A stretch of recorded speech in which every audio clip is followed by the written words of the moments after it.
A fat 17-year-old was sold to a mountain woman as punishment by his father.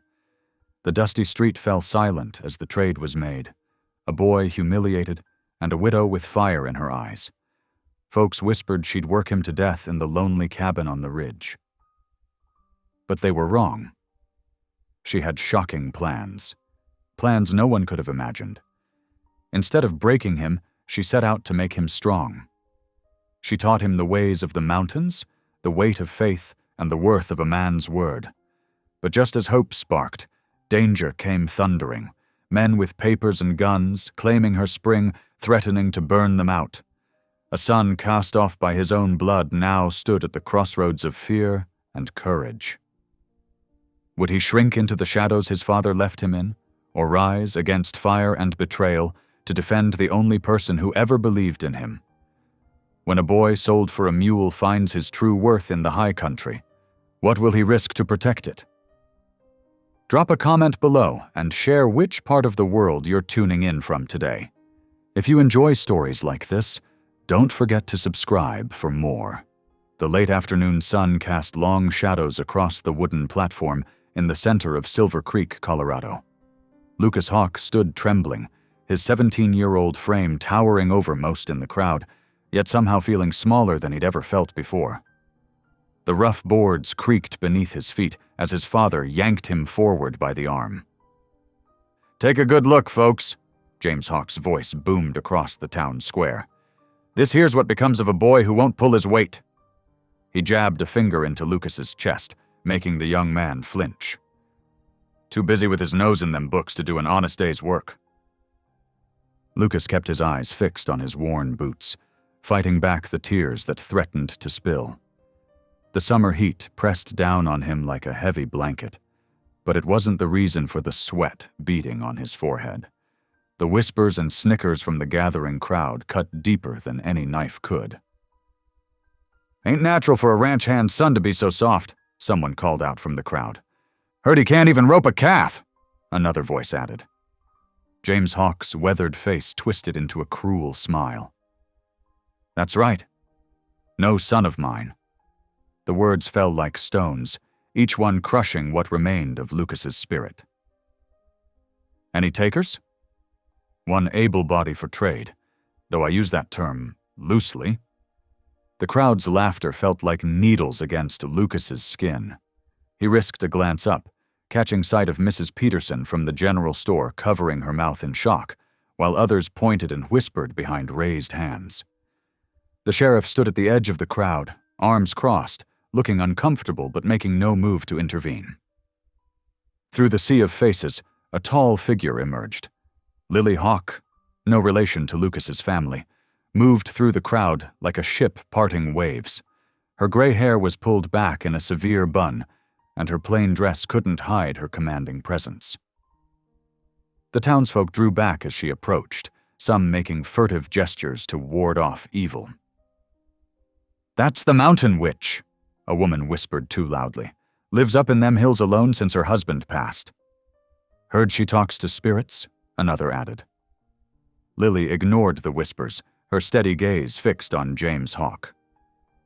"I have a strong mule," she said, her voice clear and steady. "Good breeding stock. Worth more than the spectacle you're making here?"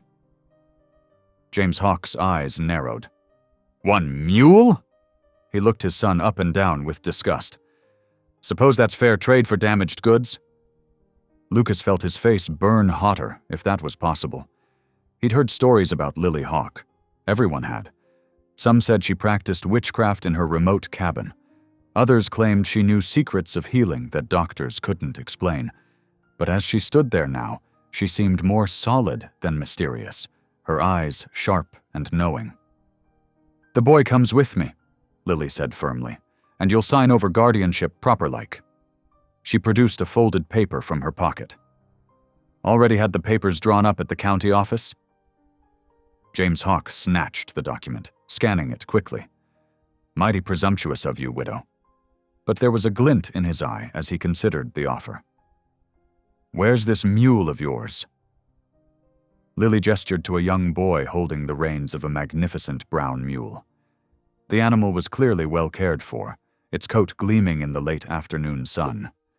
James Hawke's expression shifted from contempt to calculation. "Done," he said, pulling a pencil from his shirt pocket. He scrawled his signature on the paper, then shoved Lucas toward Lily. "He's your problem now." Lucas stumbled, nearly falling off the platform, but Lily's hand shot out to steady him. Her grip was strong, calloused from years of working the land, but there was gentleness in it, too. The crowd began to disperse, entertainment over, though some lingered to whisper and point. Lucas could hear fragments of their conversations. "Poor boy. What's she want with him? Probably needs help with them herbs she's always gathering. More likely some kind of witchcraft." The sun was setting now, painting the sky in shades of purple and orange. Lucas stood rooted to the spot, unable to process what had just happened. His whole life had been the ranch, even if it had been a life of criticism and shame. Now what was he? Lily's hand remained on his shoulder, anchoring him to the present moment. "Your life ain't over, boy," she said quietly, but with conviction. "It's just beginning different than you expected." Lucas finally looked up at her, meeting eyes that were neither cruel nor pitying, but clear and direct. She nodded toward the road leading out of town. "Best we get moving before dark," she said. "It's a fair piece to my place." The mule was brought around, and Lucas noticed his father had already disappeared, probably headed to the saloon to spend whatever he thought the mule was worth. The animal regarded Lucas with large, intelligent eyes, and he found himself wondering if this creature had also been judged and found wanting by someone. As they started down the road, the town's noise fading behind them, Lucas felt the weight of every step. Each one took him further from everything he'd known, even if what he'd known had been mostly pain. The cooling evening air carried the scent of sage and pine from the hills ahead. "Ma'am," he managed to say, his voice barely above a whisper. "I ain't much good at—" "Stop right there," Lily cut him off, but her tone was gentle. "What other folks say you're good or not good at don't matter up in my hills. We'll find out what you can do when we get there." They walked in silence as the first stars appeared in the darkening sky. Lucas noticed how Lily moved with purpose, her stride long and steady despite her age. She seemed to know exactly where to place her feet on the rough road, and the mule followed without being led, like it already knew her. Behind them, the town's lights began to twinkle in the gathering dusk. Lucas didn't look back, but he could feel the weight of the day's humiliation pressing down on his shoulders. His father's words echoed in his mind. "No son of mine." He'd heard those words before, but never in front of the whole town, never as part of a trade like he was livestock. The road began to climb, winding into the hills. Lily kept a steady pace, occasionally glancing at Lucas to make sure he was keeping up. The physical effort of the walk helped to quiet his churning thoughts, though his legs burned from the uphill trek. "Ain't much further to the first rest spot," Lily said, breaking the long silence. "There's water there and we can catch our breath." Lucas nodded, grateful but too winded to respond. He noticed how she said, "first rest spot," implying there would be more. How far into the hills did she live? The stars were fully out now, and a nearly full moon provided enough light to see the path. The nighttime sounds of the hills, crickets, the distant call of an owl, the rustle of small animals in the brush, created a symphony so different from the noise of the ranch or the town. Lily moved like she was part of these hills, her steps sure even in the dimming light. Lucas found himself trying to mirror her movements, watching where she placed her feet, how she navigated the uneven ground. It was the first lesson she taught him, though he didn't realize it at the time, how to read the land beneath his feet. The mule followed behind them, its hooves making soft sounds on the packed earth. Every so often it would snort or shake its head, as if commenting on their progress. Lucas couldn't help but wonder what would become of him in this new life. Would he fail here, as he had at the ranch? Would Lily soon regret her trade? But when he glanced at her profile in the moonlight, he saw none of the judgment or disappointment he was used to seeing in his father's face. Instead, there was something else there. Patience, perhaps, or understanding. She caught him looking and gave him a small nod, as if to say, "Keep going." And so he did, one foot in front of the other, leaving behind the only life he'd known and walking into uncertainty. But for the first time in as long as he could remember, the uncertainty didn't feel like a weight. Instead, it felt strangely like possibility. The moon climbed higher in the sky as they made their way into the hills, the town's lights growing dimmer behind them.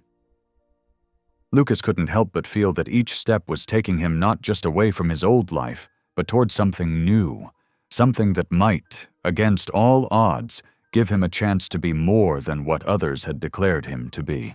The evening shadows stretched long across the dusty trail as Lily helped Lucas mount one of her horses. His movements were stiff and uncertain, his hands gripping the saddle horn too tightly. The leather creaked beneath him as he settled his weight, face flushed with the effort and lingering shame. "Loosen your grip some," Lily instructed quietly. "Horse can feel your fear through them reins." Lucas nodded, trying to relax his white-knuckled hold, but his body remained tense. The mule that had been traded for him plodded behind them, laden with the few possessions his father had allowed him to keep, a spare shirt, worn boots, and a small Bible his mother had given him before she passed. The foothills rose before them, their slopes darkening as the sun sank lower. Lily rode slightly ahead, her straight back and easy seat speaking of decades in the saddle. She didn't try to fill the silence with empty talk, and Lucas was grateful. His father's words still rang in his ears, sharp as winter wind. "No son of mine." They rode until the light began to fade in earnest. Lily led them off the main trail to a small creek, where the sound of running water mixed with the evening songs of crickets. The horses' hooves crunched on gravel as they approached the bank. "This here's a good spot," Lily announced, swinging down from her saddle with practiced ease. "Creek water's clean and these rocks'll break the wind." Lucas dismounted clumsily, his legs trembling from the unaccustomed riding. He stood awkwardly, unsure what to do next, while Lily efficiently began setting up camp. She moved with purpose, each action flowing naturally into the next. "Gather some of them small sticks there," she directed, pointing to a cluster of dead branches under a pine tree. "We'll need kindling for the fire." Lucas did as he was told, grateful for the simple task. When he returned with an armful of wood, Lily showed him how to arrange the sticks in a careful pattern, explaining how to bank the fire against the wind. "See here," she demonstrated, placing larger rocks in a semicircle. "Wind's coming from the west. These rocks'll reflect the heat back and keep the flames from scattering sparks." From her saddlebag, she produced a small pot, dried beans, and a wrapped chunk of cornbread.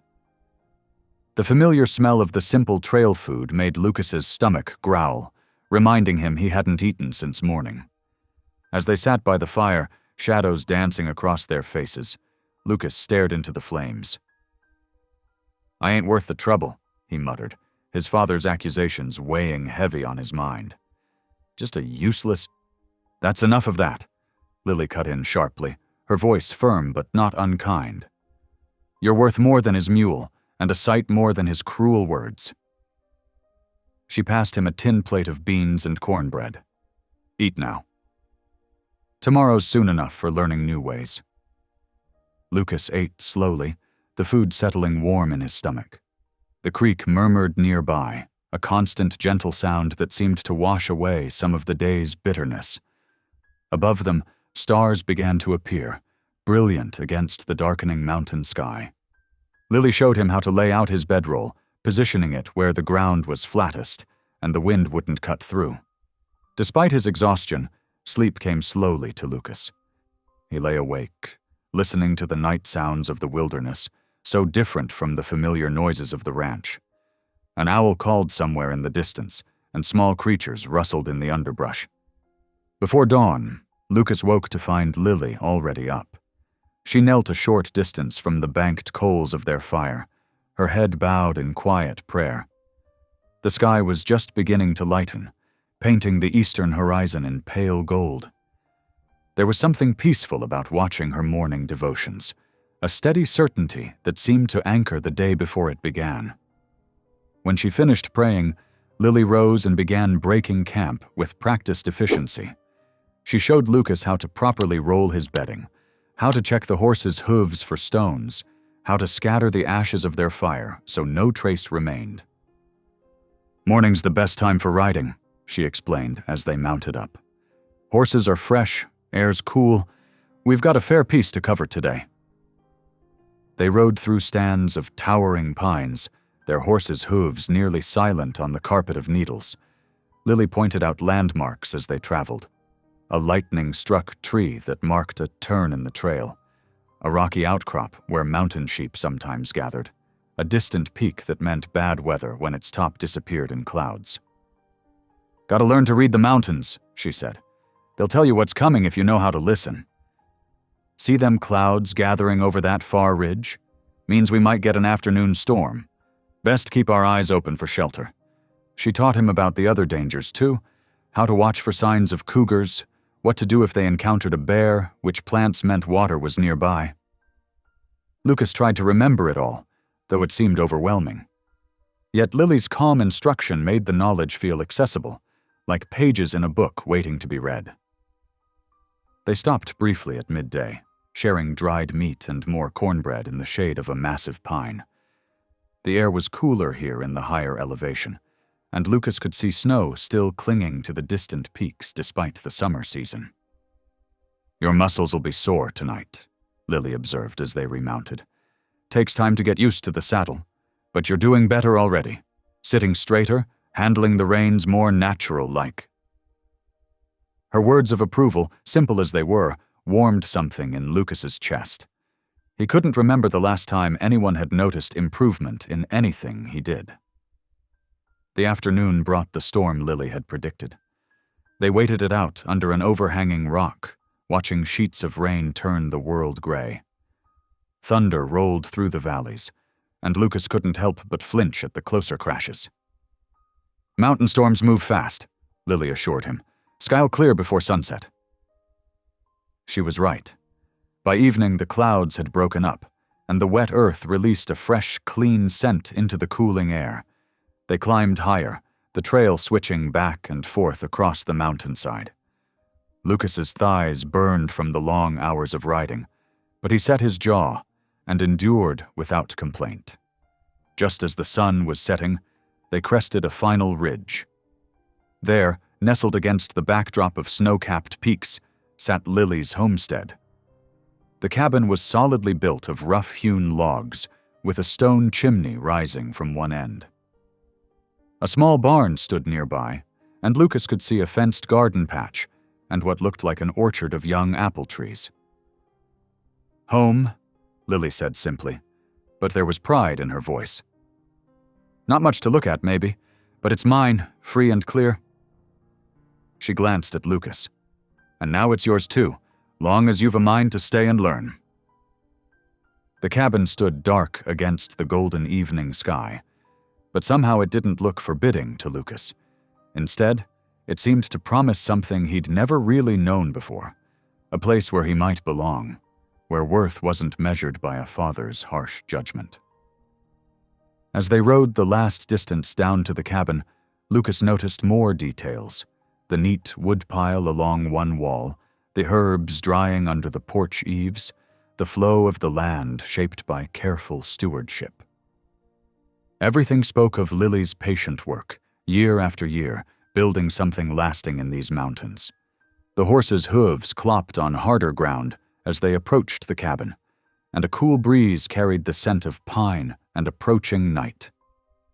Lucas sat straighter in his saddle, feeling the weight of the past 2 days' journey in every muscle, but also feeling something else: the first faint stirring of hope. The cabin door creaked open, releasing a wave of pine-scented air mingled with wood smoke. Lucas hesitated at the threshold, his shoulders hunched as if bracing for a blow. Lily struck a match, touching it to a lamp wick. Golden light spilled across the cabin's interior, revealing a single room that spoke of order and purpose. "Come in, then," Lily said, hanging her hat on a peg. "No sense letting the evening chill follow us inside." Lucas shuffled forward, taking in his surroundings. Sturdy wooden shelves lined one wall, holding neat rows of glass jars filled with dried herbs and roots.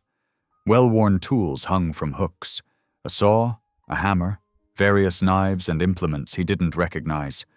A stone fireplace dominated one end of the room, its chimney built from river rock.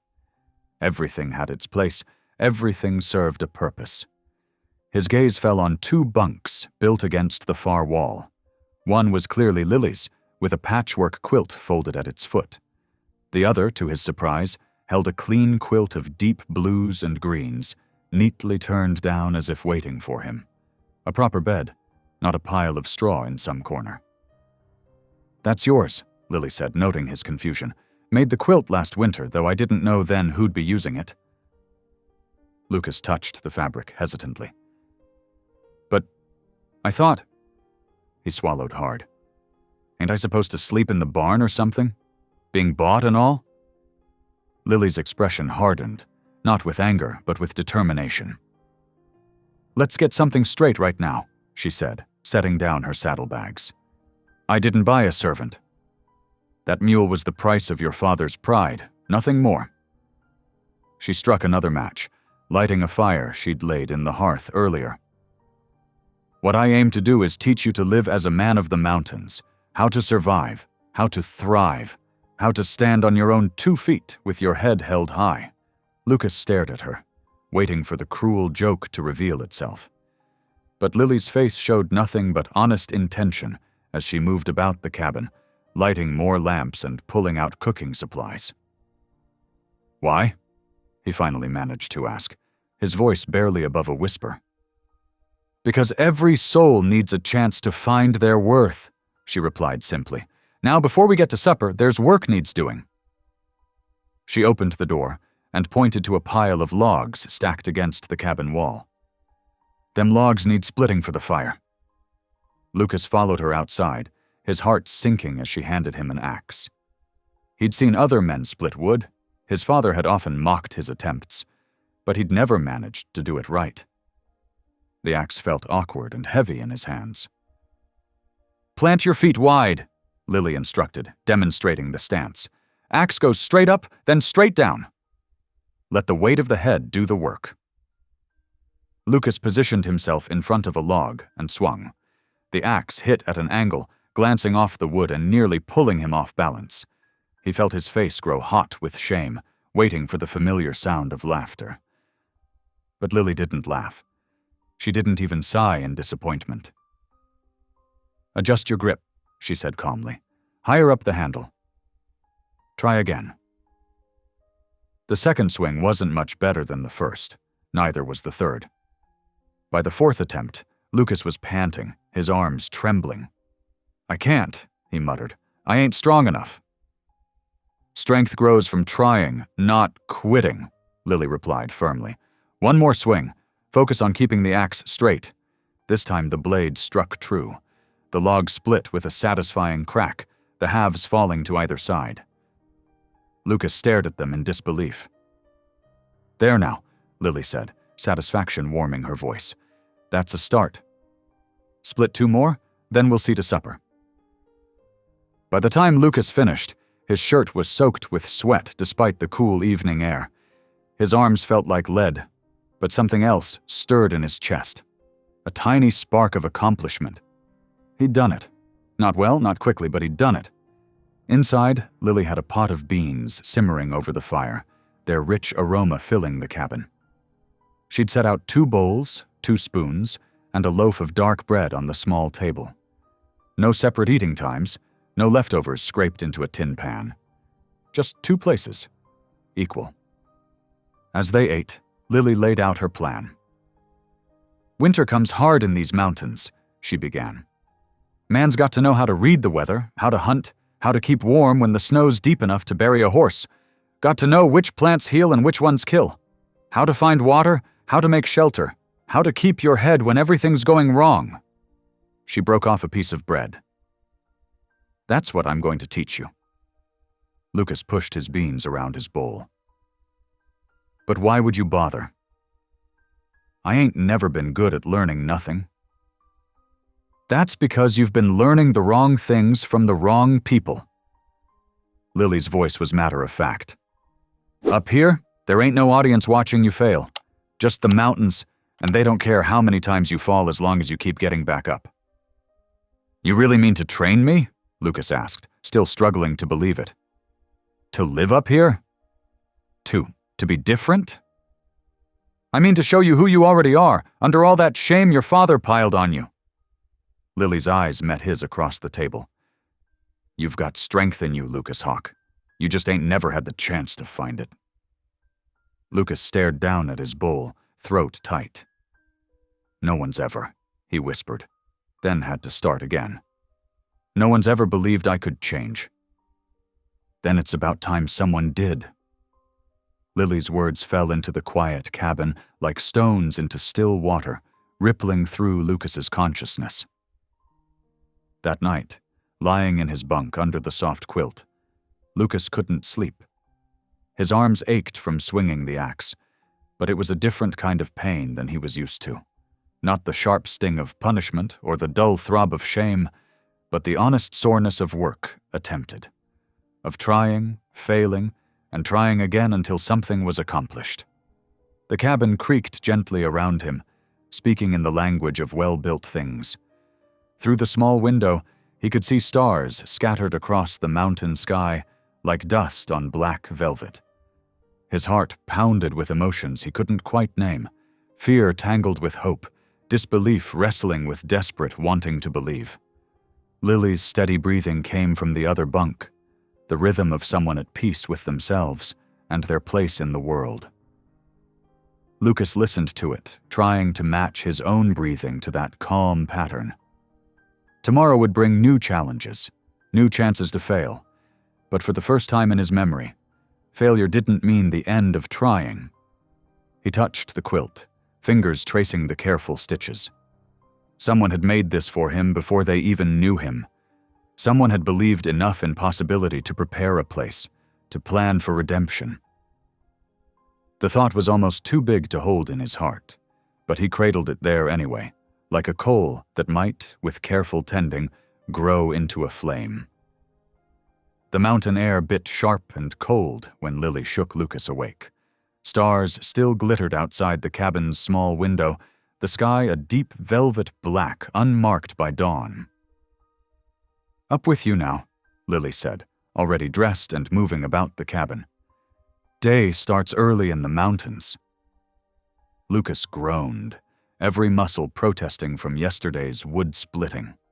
The warm quilt beckoned him to sink back into sleep, but Lily's firm voice brooked no argument.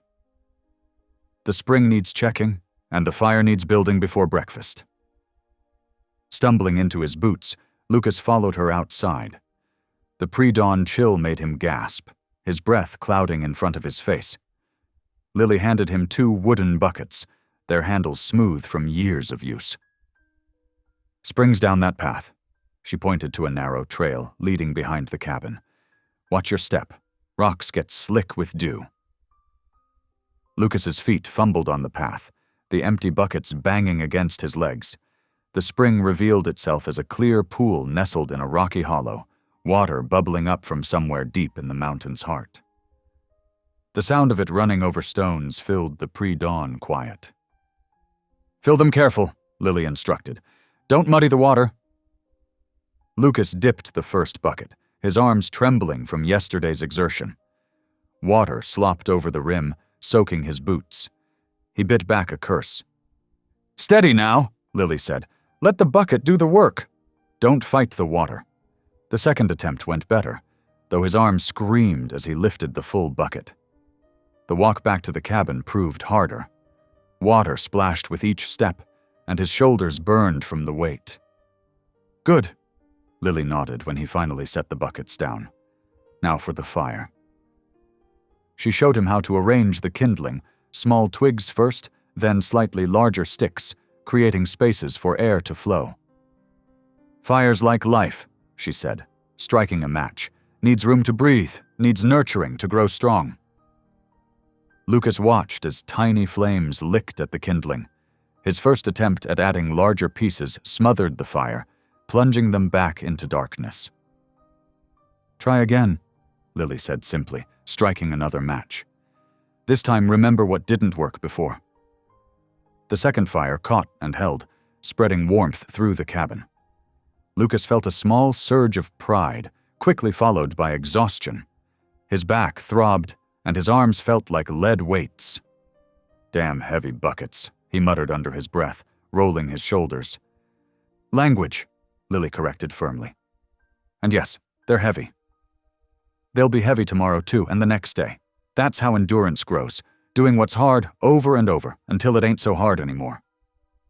The morning stretched on, filled with more tasks than Lucas had imagined possible. Lily showed him how to check the cabin's root cellar, where winter vegetables were stored.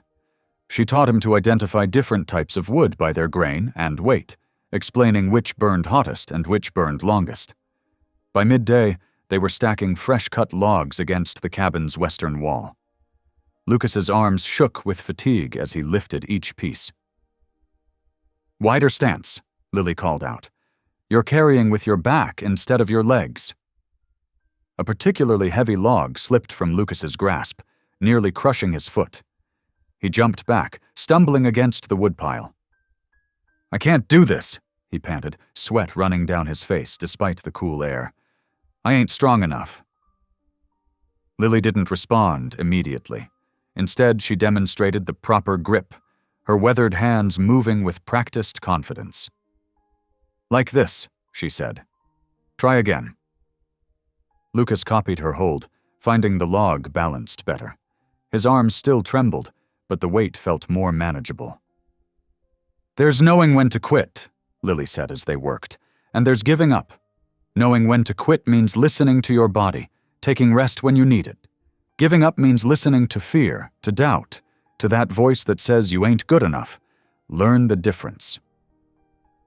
As evening approached, they sat on the cabin's small porch, watching shadows lengthen across the valley below. Lily had made a thick stew, and Lucas found himself hungry enough to eat 2 bowls despite his exhaustion. "Had a husband once," Lily said suddenly, her voice soft with memory. "Strong man, proud man. Worked these mountains like he was born to them." She stirred her stew slowly. "Then came a winter storm, worst I'd seen in 20 years up here. Thomas, that was his name, he went out to check the livestock. I told him to wait, told him the storm was too fierce." She fell silent for a moment, eyes distant. "But he wouldn't listen. Said he was strong enough, smart enough, knew these mountains well enough. Pride, you see. Pride without humility." Lucas set his empty bowl down, caught by the grief in her voice. "They found him 3 days later, frozen solid not half a mile from the cabin. All that strength, all that pride, couldn't save him from the mountain's truth." She looked at Lucas directly. "True strength ain't about proving yourself better than others. True strength is service, to the land, to those who depend on you, to the truth of what needs doing, whether anyone sees it or not." The words settled deep in Lucas's chest, mixing with the ache in his muscles and the quiet satisfaction of completed tasks. After supper, he stood by the spring again, listening to its steady song in the gathering dark. Water caught starlight like scattered silver, precious as diamonds up here, where every drop meant life. He remembered his father's ranch, how the cattle crowded the muddy creek, how the summer sun baked the earth hard as iron. This spring, with its sweet, clear flow, seemed like a miracle in comparison. No wonder Lily guarded it so carefully. As if catching his thoughts, Lily's voice drifted from inside the cabin, sharp with worry. "Making claims they got no right to make," he heard her mutter. "Company men with their fancy papers." Lucas shifted closer to the door, straining to hear more, but Lily had fallen silent. Still, unease flickered in his gut. He knew about company men, had seen them in town with their fine coats and cold eyes, had watched them buy up land and water rights from desperate ranchers. The spring gurgled behind him, constant and clear. Its sound should have been comforting, like it had been moments before. Instead, Lucas found himself wondering who else might be listening to that same sound, calculating its worth, planning how to claim it for themselves. He shivered, though not from the evening chill. Lily had offered him a chance at a new life, had shown him more kindness in one day than he'd known in years. The thought that someone might try to take this place, might try to steal her spring. The morning sun cast long shadows across the meadow as Lucas helped Lily check the fence line. His muscles still ached from yesterday's work, but the pain felt different now. Earned, somehow. He gripped the wooden post Lily had shown him was loose, testing its gove. "Dig around the base first," Lily instructed, handing him a shovel. "Sometimes the ground shifts with the spring thaw, weakens the hold." Lucas had just begun to dig when Lily stiffened, her head turning toward the distant trail. The sound of hoofbeats carried across the morning air, growing louder. 3 riders appeared, their horses kicking up dust despite the early hour. Even at a distance, Lucas could see their fine coats, city clothes, not ranch wear. "Keep working," Lily said quietly, but her shoulders had tensed. She stood straighter, watching the men approach. The riders drew closer, and Lucas could see their faces now. Clean-shaven, well-fed men with hard eyes that reminded him of the merchants who'd come to his father's ranch. Their horses were good stock, but dust-covered from what must have been a long ride from town. "Mrs. Hawk," the lead rider called out, reining his horse to a stop. "Fine morning for a talk about water rights." Lily didn't move from where she stood. "Nothing to talk about, Mr. Preston. My family's claim to this spring goes back 30 years. The man, Preston, smiled without warmth. He pulled a sheaf of papers from his coat. "Times change, Mrs. Hawk. Mining companies got plans for this watershed. Progress, you understand. Got papers here that'll make you a fair offer for the spring rights." Lucas watched Lily's face, saw how still she became. Like a deer sensing danger, but without the fear. Just watchful, ready. "My husband dug this spring by hand," she said evenly. "Our claims recorded proper in town. We've been working this land continuous since before your company even existed." The second rider, a younger man with a fancy vest, laughed shortly. "Law's changing, ma'am. Company's got priority now for industrial use. Best take the offer while it's friendly." "That a threat, Mr. Collins?" Lily's voice carried clear and sharp as winter air. "Just stating facts," Preston cut in smoothly. "Progress is coming to these mountains, whether folks like it or not. Railroad needs water for the steam engines. Mines need it for processing. Can't let one widow's spring stand in the way of development." Lucas felt his hands tighten on the shovel handle. He'd seen this before, men with papers and promises, speaking soft words that held hard threats. His father had dealt with them, had even laughed with them over whiskey while signing away water rights that had belonged to smaller ranchers downstream. "My answer's no," Lily said simply. "My claim stands. Good day to you, gentlemen." Preston's smile thinned. He tucked the papers away, but his eyes had gone cold as river stones. "You'll be hearing from us again, Mrs. Hawk. Law's got ways of dealing with folks who stand in the way of progress." He touched his hat brim in mock courtesy. "Could be trouble coming. Hate to see a widow face that alone." The 3 riders wheeled their horses, dust rising from their hooves as they rode away. Lucas stood frozen until they disappeared around the bend, then turned to Lily. "Can they really take it?" His voice cracked. "The spring?" Lily didn't answer immediately. She picked up a fence post, testing its weight.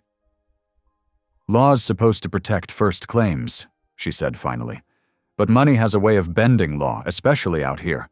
Company men got friends in town, in the courts." She looked at Lucas directly. That's why we document everything. Every drop of water, every improvement to the land, every day we work it. Proof matters more than promises. They worked through the morning, mending fence posts and checking water flow. Lucas's mind kept returning to the riders, to their threats barely hidden under polite words. By afternoon, his nerves felt raw as rope burn. "I could fight them," he burst out as they headed back to the cabin. "If they come back meaning trouble, I ain't afraid to use my fists." Lily stopped walking. "Violence just gives them excuse to bring more violence," she said firmly. "Wisdom wins better than fists.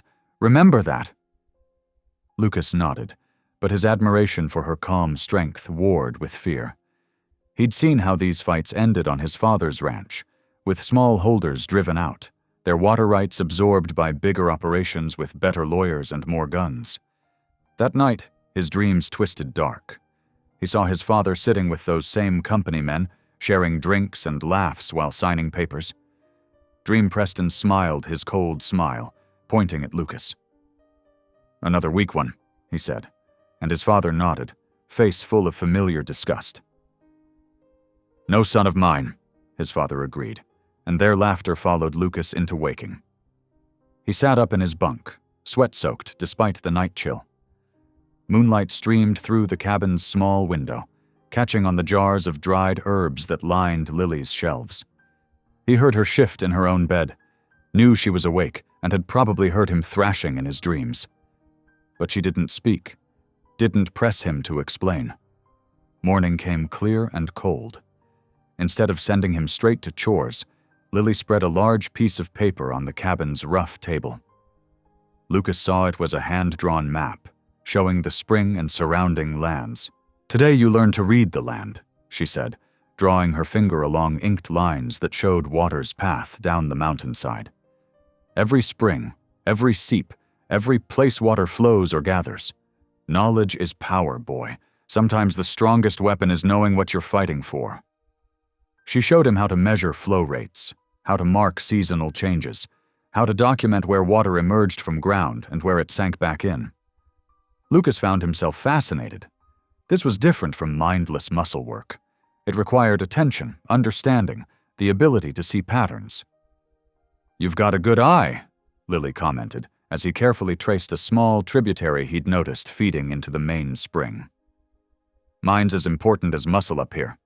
Maybe more so." Lucas felt something warm unfold in his chest. All his life, he'd been judged by his size, his strength or lack of it. But here was work his mind could do, work that mattered. He bent over the map with new purpose, carefully marking each detail he could remember of the water's path through their land. The morning passed in concentration, the earlier fear of the company men temporarily forgotten as Lucas lost himself in learning to read the land's water story. He felt the new knowledge settle into him like spring rain into thirsty ground, slow, steady, and deeply welcome. Sunday morning dawned crisp and clear. Lucas was already up, feeding the horses, when Lily emerged from the cabin wearing her best dress, a simple brown wool garment he'd never seen before. "Get cleaned up," she called. "We're riding down to Preacher Morgan's service." Lucas froze, a handful of hay suspended mid-air. "I ain't going to no church meeting." His voice cracked. "Those folks all saw what happened in town. They'll see you holding your head high," Lily cut in firmly. "Now wash up and put on your clean shirt." Lucas wanted to argue, but something in Lily's stance told him it would be useless. His stomach churned as he splashed cold water on his face and changed into his one good shirt. The thought of facing those townspeople made his hands shake as he buttoned up. Lily had already saddled both horses when he emerged. She checked his mount's cinch, then swung easily into her own saddle. "The Lord welcomes all his children," she said simply, "even those some folks think ain't worth welcoming." They rode down through the pines, following a narrow trail that wound past rocky outcrops. The morning air was sweet with sage and pine resin. Despite his dread, Lucas found himself noticing things he wouldn't have seen before. The way water seeped from a rock face, how deer trails crossed their path, the different shades of green in the forest. The sound of singing reached them before they cleared the trees. In a sunlit meadow, perhaps 40 people had gathered. Some sat on fallen logs, others on blankets spread over the grass. At the front, a gray-haired man in a black coat stood beside a rough wooden cross. Lily dismounted and tied her horse to a pine. Lucas followed reluctantly, his legs feeling wooden. He could already hear the whispers starting, see heads turning their way. "Widow Hawk's come down," someone murmured. "That's the boy her bought from Jim Randall." Shame, how some treat their own flesh and blood. Lucas wanted to sink into the ground, but Lily's hand on his shoulder kept him moving forward. They found a spot at the edge of the gathering, just as the preacher raised his hands for silence. "Brothers and sisters," Preacher Morgan's voice carried clear across the meadow, "today we speak of God's mercy to the outcast." Lucas felt each word like a physical blow. He stared at the ground, certain the preacher meant to shame him further. But as the sermon continued, he found himself drawn in despite his fear. "The Lord seeks not the mighty," Morgan proclaimed, "but the humble. Not those who boast of strength, but those who admit their weakness and lean on his grace. When men cast out, God welcomes in. When men mock, God honors. When men break faith, God remains faithful." The words stung, yes, but differently than Lucas expected. They seemed to reach past his shame to touch something deeper. A hunger he hadn't known was there. The congregation began to sing, voices rising rough but sincere through the pine-scented air. "Amazing grace, how sweet the sound. That saved a wretch like me." Lucas didn't sing, but he felt the melody wrap around him like a warm blanket. Beside him, Lily's clear voice joined the others, her face peaceful in the dappled sunlight. After the service, people lingered to talk. Lucas tried to make himself invisible, but he couldn't help overhearing the conversations that swirled around them. "Heard the mining company's pressing claims on your spring, Lily." "Best be careful, widow. Company men don't take kindly to being refused." "My cousin lost his water rights last year, couldn't afford the court fees to fight it." Lily answered each comment calmly, neither seeking sympathy nor showing fear. Lucas watched her, marveling at how she stood straight-backed among these people, neither defensive nor proud. A group of boys about Lucas's age had gathered near the trees. He heard their snickers, caught fragments of their whispers. "Look at the size of him." "Can't even rope a calf, Pa says. No wonder his daddy sold him off." 6 weeks ago, those words would have sent Lucas slinking away to hide. But something had shifted in him. He thought of the spring he was learning to map, the fences he'd helped mend, the wood he'd split. His shoulders squared almost without him willing it. Lily, talking with Mrs. Anderson about preserving peaches, saw his stance change. She gave him a small nod that somehow meant more than any praise his father had ever offered. The ride home was slower, their horses picking their way up the shadowy trail as afternoon lengthened toward evening. Lucas found himself thinking about the service, about the words that had touched that hungry place inside him. "Why do you bother?" he finally asked. "With church and all that, I mean. Ain't like it stops the mining company." Lily was quiet for a moment, just the creak of saddle leather between them. "Faith ain't about stopping trouble," she said at last. "It's about standing steady when trouble comes. Men can shake your world, but they can't shake what's anchored in your soul." Lucas pondered that as they rode the last miles home. The cabin welcomed them with familiar smells of pine and herbs. While Lily fixed a simple supper, Lucas found himself drawn to the worn Bible that lay on her small table. After they'd eaten, Lily nodded toward the book. "Read us something," she said. Lucas hesitated. "I ain't much good at reading." But he opened the Bible carefully, his fingers finding a page marked with a dried flower. The lamplight flickered across the words as he began to sound them out slowly. "The Lord is my shepherd, I shall not want. He maketh me to lie down in green pastures. He leadeth me beside the still waters. The words came haltingly at first, but as he continued, something settled in his chest. The lamp cast a warm circle around them both as his voice grew more confident. Outside, a whippoorwill called in the gathering dusk. "He restoreth my soul," Lucas read, and felt the truth of it in that moment of peace. "He leadeth me in the paths of righteousness for his name's sake." Lily sat quietly, her hands folded, as Lucas worked his way through the psalm. When he finished, silence filled the cabin, not the empty silence of loneliness, but the rich silence of shared understanding. "Thank you," Lily said simply. She didn't praise his reading or scold his mistakes. She just met his eyes with quiet approval that somehow meant more than any words could have said. That night, Lucas lay in his bunk, listening to the familiar sounds of the cabin settling. The day's events turned in his mind: the singing, the sermon, the boy's mockery, his own unexpected strength in facing it. He thought of Lily standing calm among the whispers and warnings. Faith as an anchor, she'd said. He wasn't sure he understood it all yet, but he felt something had shifted, like spring ice breaking up to let new growth through. The mountain autumn painted the aspens gold against dark pines. Morning frost sparkled on fallen leaves as Lucas hauled another log to the splitting stump. His muscles no longer screamed at every task, though the work remained hard. He positioned the log, raised the axe, and brought it down with practiced form. The wood split clean.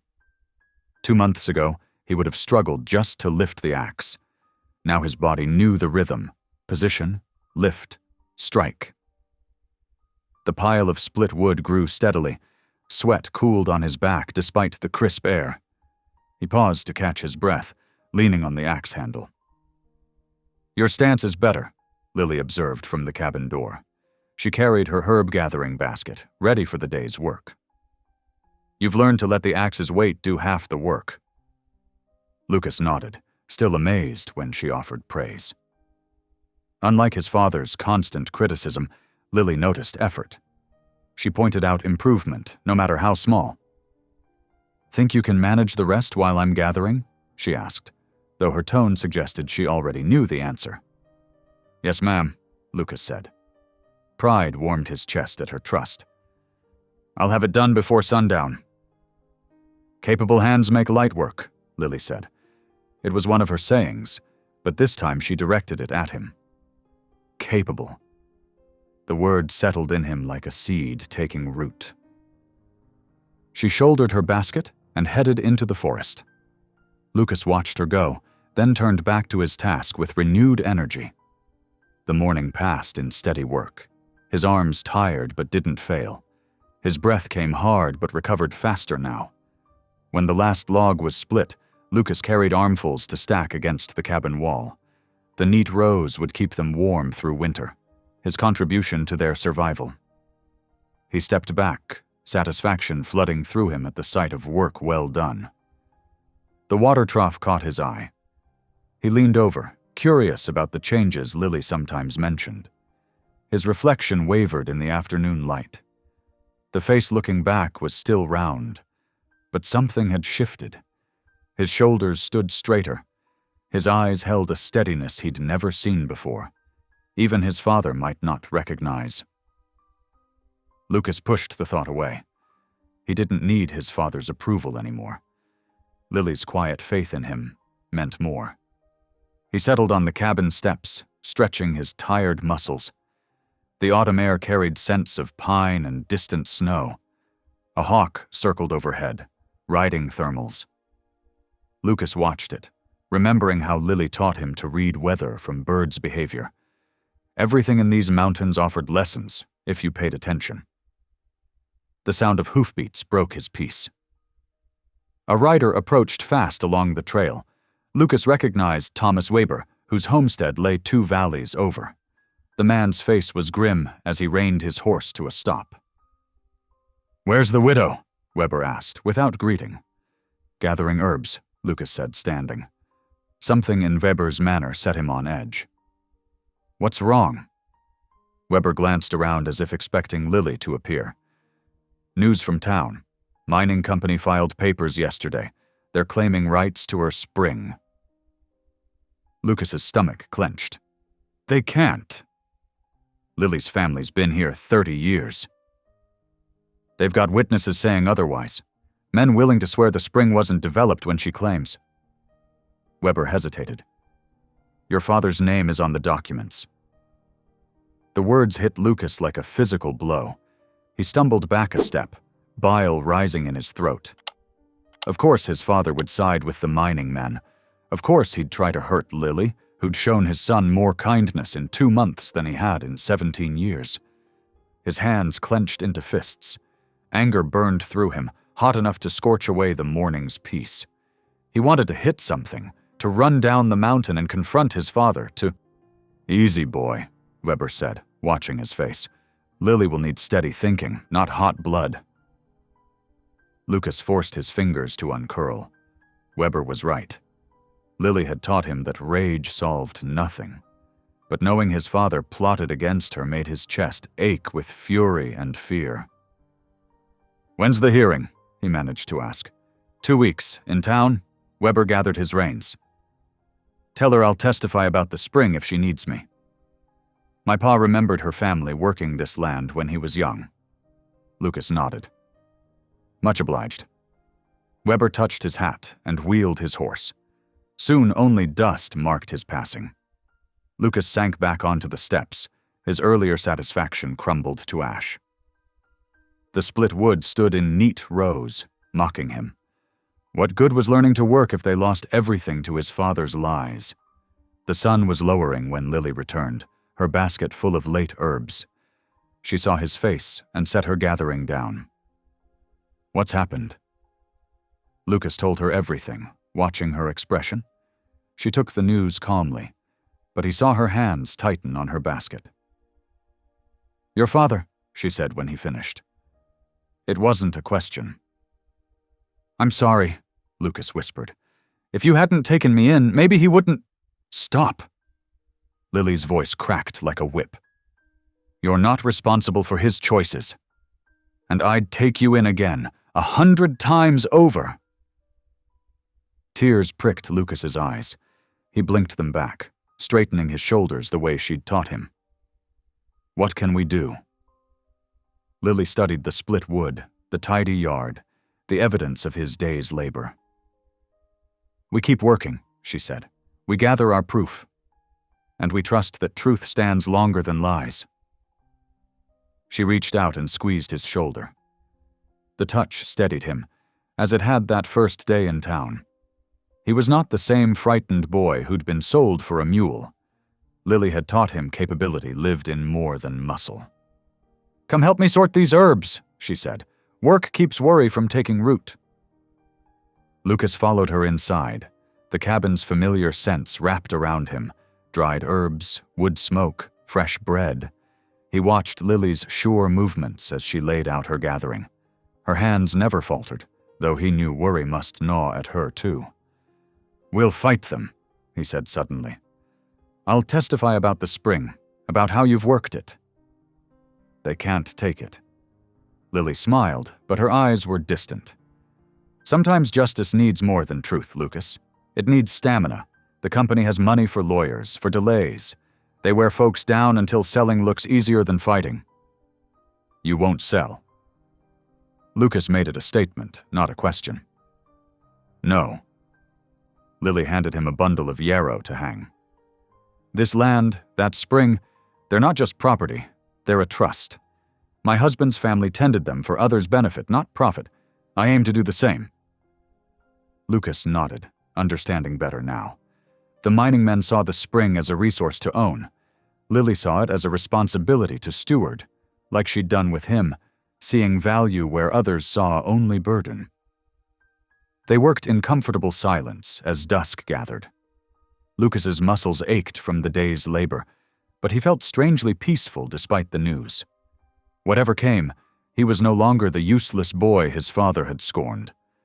Lily had taught him to stand straight, to work well, to face trouble without flinching. The mining company might have money and influence. His father might have chosen their side. But Lucas had found something stronger than either, a home built on trust and patient teaching, where capability grew from effort, not ease. He looked at his hands, roughened now from axe and rope. Capable hands, Lily called them. Tomorrow they would face the mining company's threats. Tonight they would do what they'd learned to do best: steady work, quiet faith, and the comfort of tasks well done. Through the cabin window, the stacked wood gleamed silver in the rising moon.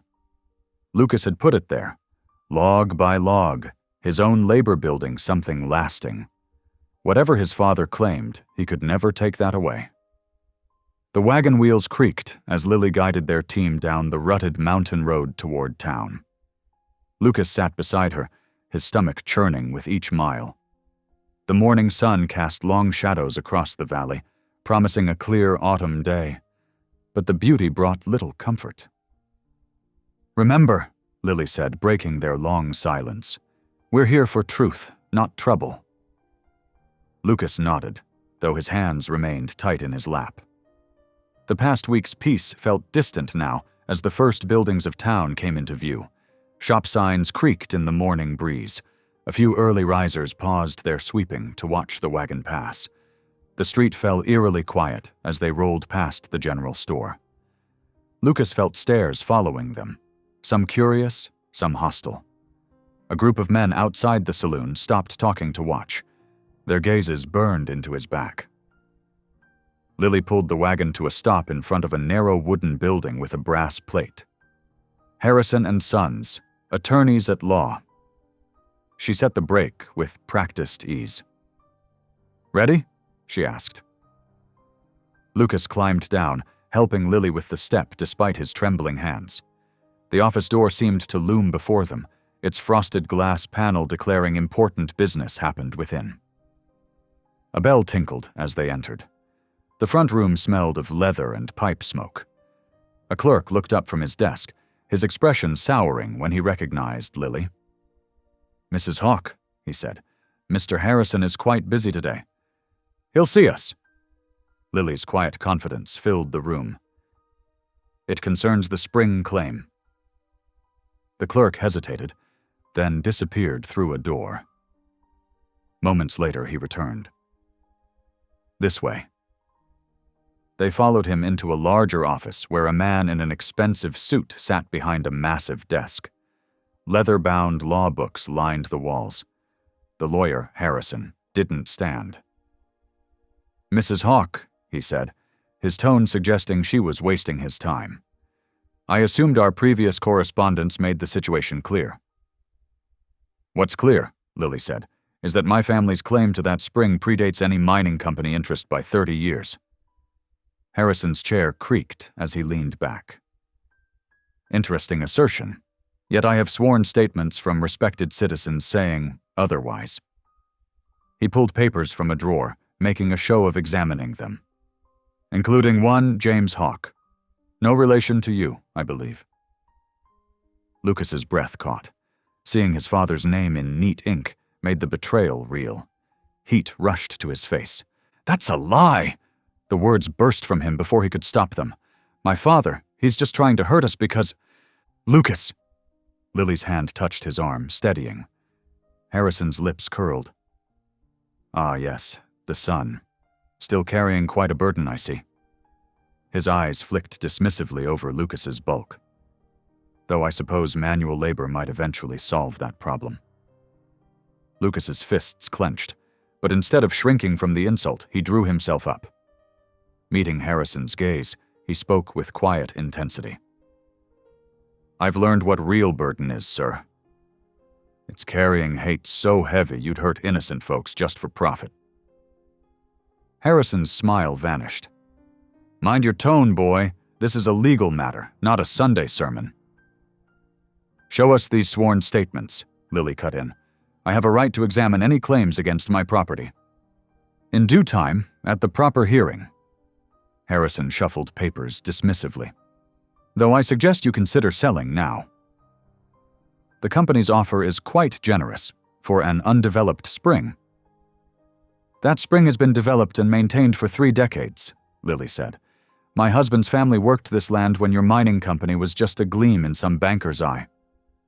Unsubstantiated claims. Harrison sighed theatrically. Unless you have documents predating the company's deed?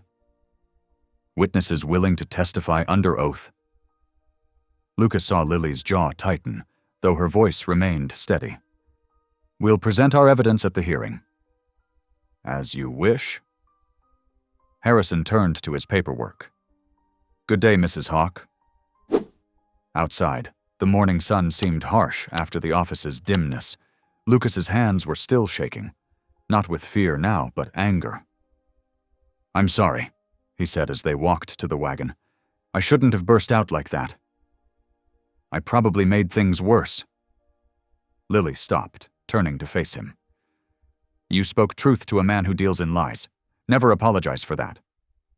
But he didn't listen. He just mocked. He mocked because your words struck home. Lily's eyes were fierce with pride. That kind of man expects folks to cower. You stood tall instead. Lucas straightened unconsciously. A few months ago, he would have crumpled under Harrison's sneering gaze. Now something stronger than fear moved in him. They walked to the general store for supplies. Inside, whispers followed them down the aisles. Lucas caught fragments. Spring will be seized soon. Mining company don't take no. Shame about the widow. Lily ignored the talk, selecting items with careful attention. The clerk, old Mr. Peterson, totaled their purchases with unusual slowness. As he counted change, he slipped Lily a folded paper. Might interest you, he murmured. About your spring. Back in the wagon, Lily read the note while Lucas loaded their supplies. Her expression shifted subtly. What is it? He asked as they pulled away from town. The Ute people, she said. They've used that spring for generations. Peterson says they might testify to its history. Hope flickered in Lucas's chest. That would prove the company's claims are false. Perhaps. Lily clicked to the horses. But gathering such testimony takes time. And trust. Lucas watched the town recede behind them. The morning's confrontation had changed something in him. His father's betrayal still hurt, but the pain felt distant now, less important than the work ahead. I'll help prove the truth, he said firmly. Whatever it takes. Lily nodded, studying his determined face. Then you'll need to learn patience and faith. Truth doesn't always sprint to victory. Sometimes it walks a longer road. The wagon creaked steadily homeward. Lucas felt the weight of the morning's events settling into perspective. His father had chosen greed over justice. The company wielded law like a weapon. But here beside him sat a woman who taught him that worth came from steady conviction, not others' approval. He might have lost a father's love, but he'd gained something stronger, the courage to stand for what was right, even when standing hurt. The mining company had money and influence. But Lily had shown him that true strength flowed from deeper springs. The morning sun had barely crested the mountain peaks when Lily roused Lucas from sleep. He blinked groggily at her silhouette in the doorway. Time to ride, she said, already dressed for travel. The Ute camp is half a day's journey. Lucas's stomach tightened with nerves as he pulled on his boots. He'd never met native people up close, and his father's prejudiced warnings echoed in his mind. But Lily moved with calm purpose as she packed her herb pouches and some trade goods. They rode out as dawn painted the sky in soft pinks and golds. Lily led them along hidden trails, following creek beds and game paths Lucas would have missed. His horse picked its way carefully over rocky ground while Lily explained their mission. Elder Nantan knows these mountains better than any man alive, she said. If anyone can help prove our claim to the spring, it's him. Lucas nodded, though doubt gnawed at him. Will they welcome us? Lily's eyes crinkled with understanding. They know me as one who trades fairly and helps their sick when asked. Just remember, respect isn't earned through fine words, but honest actions. As the sun climbed higher, they descended into a sheltered valley. Smoke from cooking fires rose between the trees. Lucas's heart hammered as they approached the camp. Children playing near the edge spotted them first, running to alert the adults. Several men emerged to meet them, their faces weathered by sun and wind. Lucas expected hostility but saw only watchful curiosity. Lily dismounted smoothly and greeted them in their own language. Though her pronunciation was rough, the men's expressions warmed. "This is Lucas," she said in English, motioning him to dismount. "He helps me tend the spring now." Lucas nearly stumbled getting down, his legs stiff from riding. He felt eyes studying him, not mocking his bulk as townspeople did, but measuring his character. He straightened his shoulders, determined to show respect. A tall figure approached from the main camp, an elderly man whose bearing commanded immediate attention. His face was deeply lined, but his dark eyes held sharp intelligence. This must be Elder Nanton. "Welcome, Lily of the High Meadow," he said in clear English. "Your coming was whispered by the wind." Lily bowed her head slightly. "Elder, we seek your wisdom. The mining company claims rights to my spring, rights we know are false."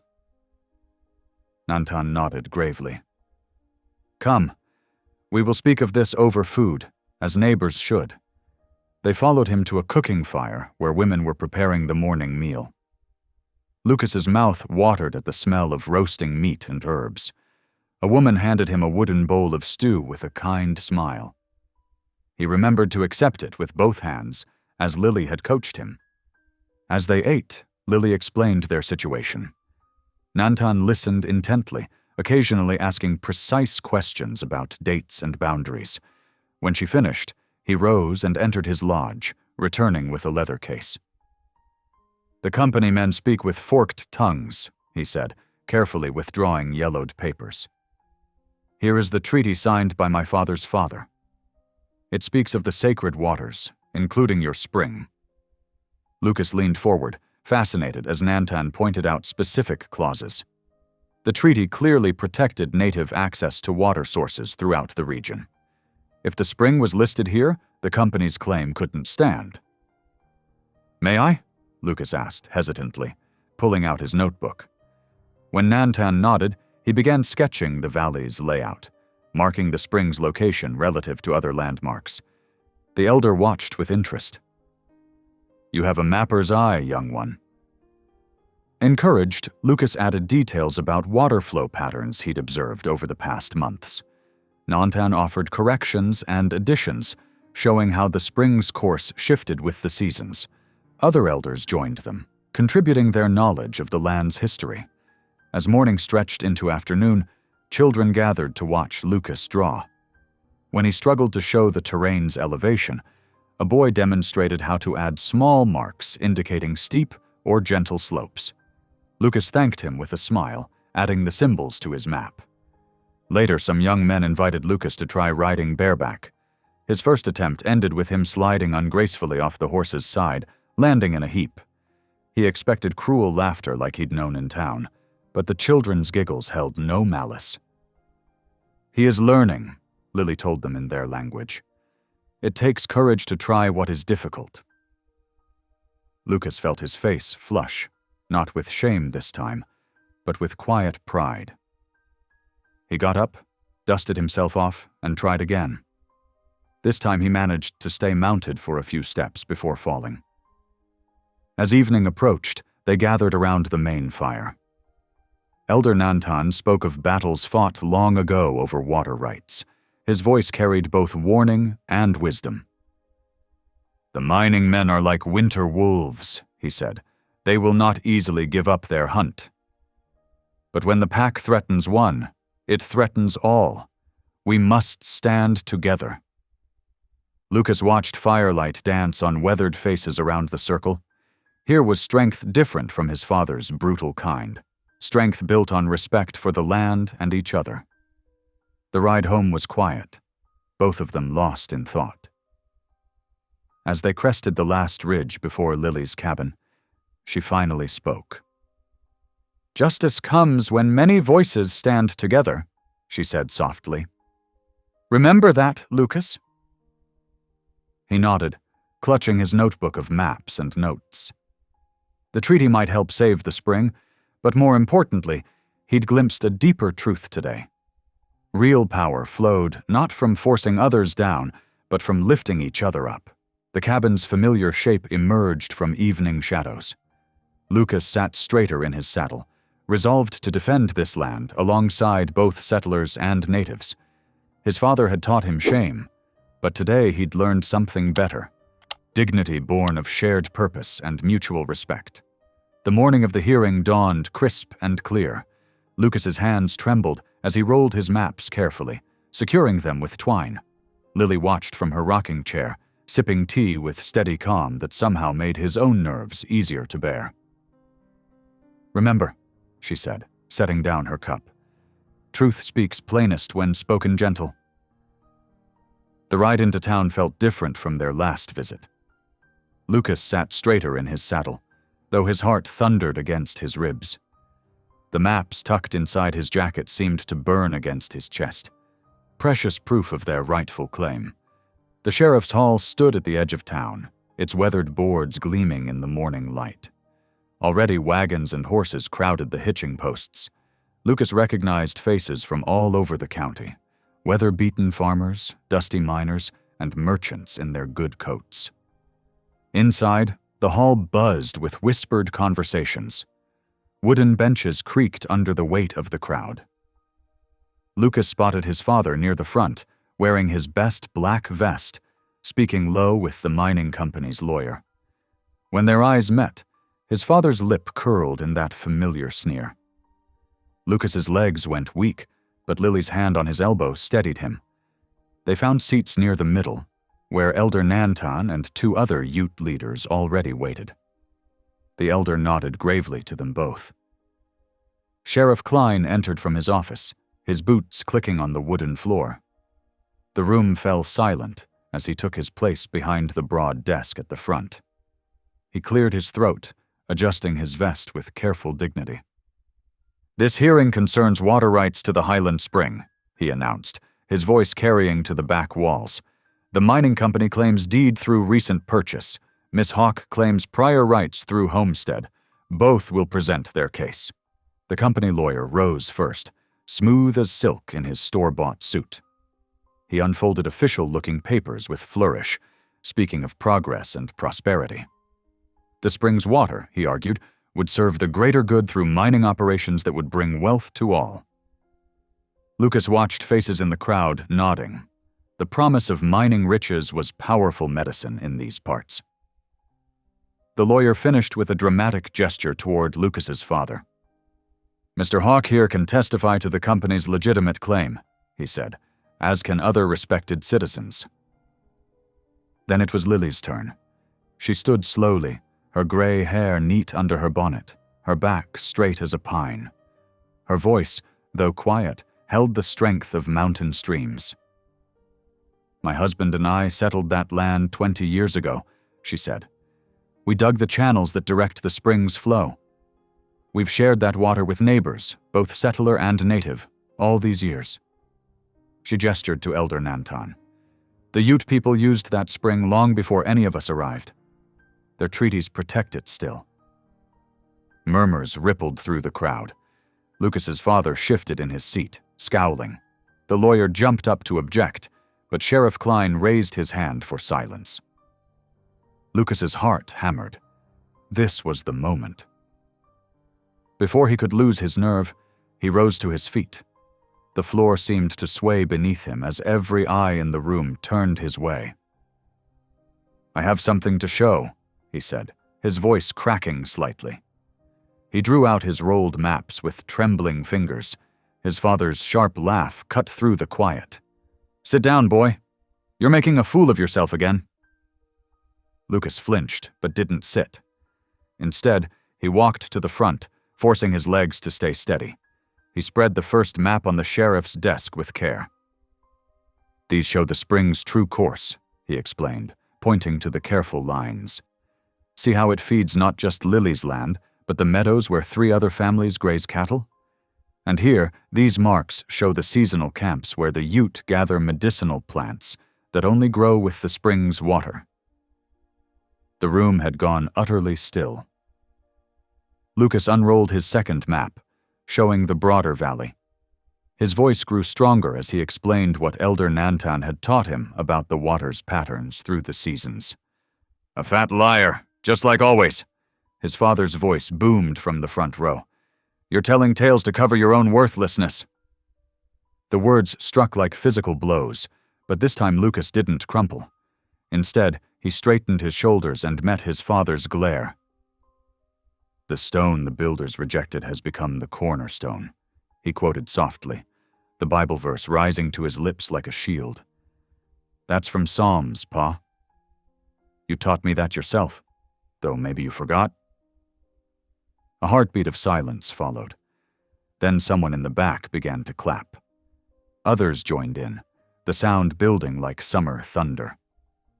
Lucas saw his father's face darken with rage, but for once, the sight didn't terrify him. Sheriff Klein cleared his throat, tapping his knuckles on the desk for order. When the room quieted, he studied Lucas's maps with careful attention. "These are well done," he said. "They show details I haven't seen on any company surveys." He looked up, his weathered face thoughtful. "This needs further investigation. I'll send riders to verify these watercourses and speak to the families named here. Until then, no action will be taken against the current users of the spring." The lawyer began to protest, but the sheriff's stern look silenced him. Lucas's father stormed out, letting the door slam behind him. Gradually, the crowd began to disperse, many pausing to look more closely at Lucas's maps or clap him on the shoulder as they passed. Elder Nantan approached, his dark eyes warm with approval. "You spoke with a warrior's heart today," he said. "Not with fists, but with wisdom." Lucas felt his face flush with pride, but Lily's expression remained serious as they gathered his maps and headed for their horses. "Ain't you happy?" he asked, as they rode out of town. "We won, didn't we?"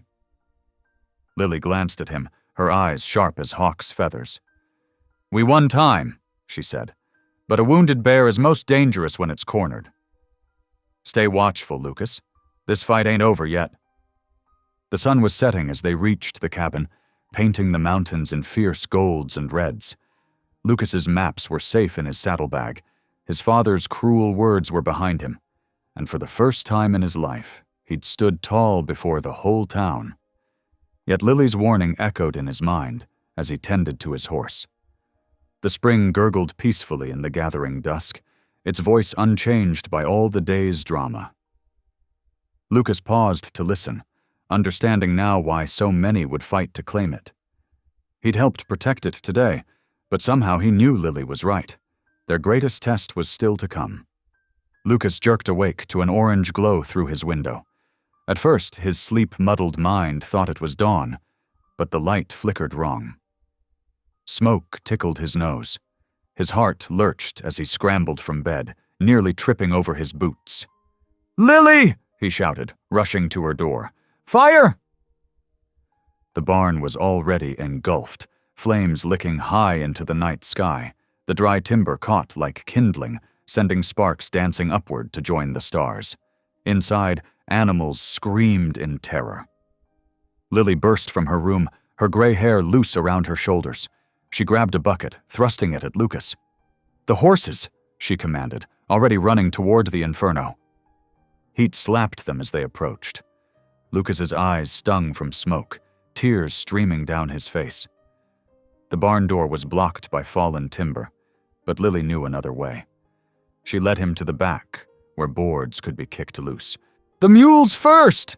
she shouted over the roar of flames. "They'll panic worst!" Lucas crawled through the gap, choking on thick smoke. His hands found warm fur, and he pushed at solid flanks. "Get out!" he yelled, slapping rumps to drive them toward safety. One mule bolted past him, nearly knocking him down. Another followed. Lily worked beside him, freeing chickens from their coop. Most flew into the darkness, but some, dazed by smoke, huddled against the cabin wall. The goats proved harder to save. 2 were already dead, overcome by smoke. Lucas dragged the third one out by its horns, his arms burning from effort. "The mare!" Lily gasped between coughs. "Sweet Jesus, the mare!"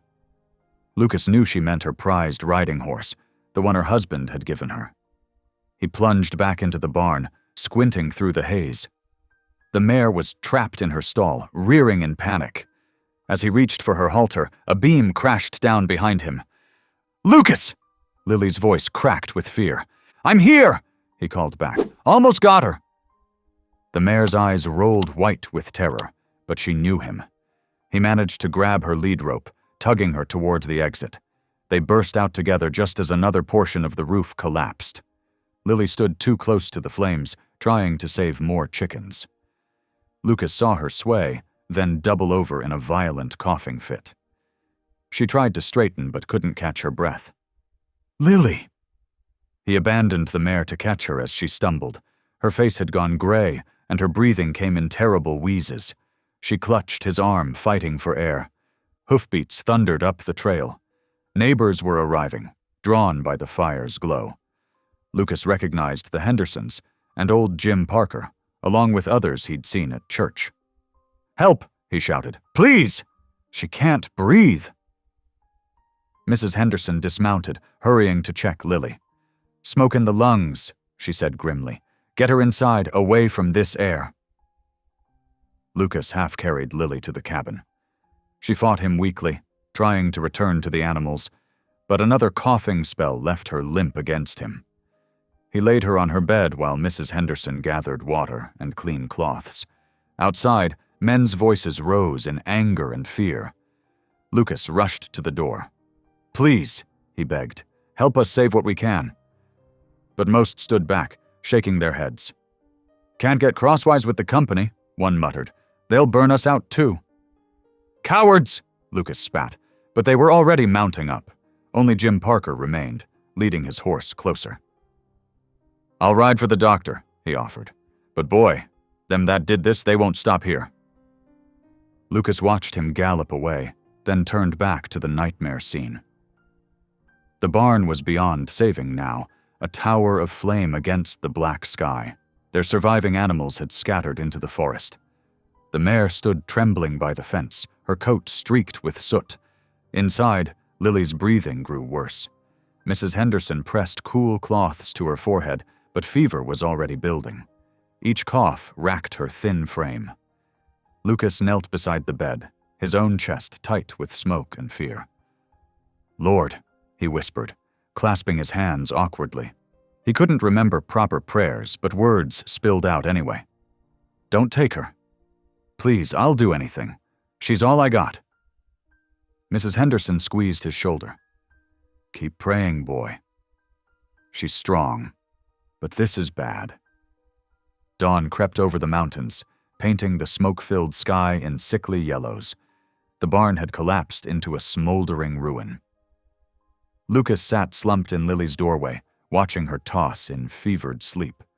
His body ached from fighting the fire, but he couldn't rest. Every time he closed his eyes, he saw flames.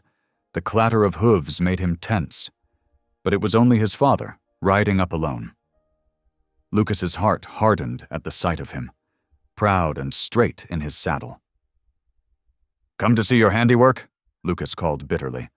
His father reined in, looking at the destruction with satisfaction. "Reckon you brought this on yourselves," he said. "Being stubborn about that spring? Ain't natural, a woman thinking she can stand against progress." "Progress?" Lucas's voice shook with rage. "You call this progress? Burning out honest folks? Ain't nothing honest about that witch," his father spat, "turning my own son against me.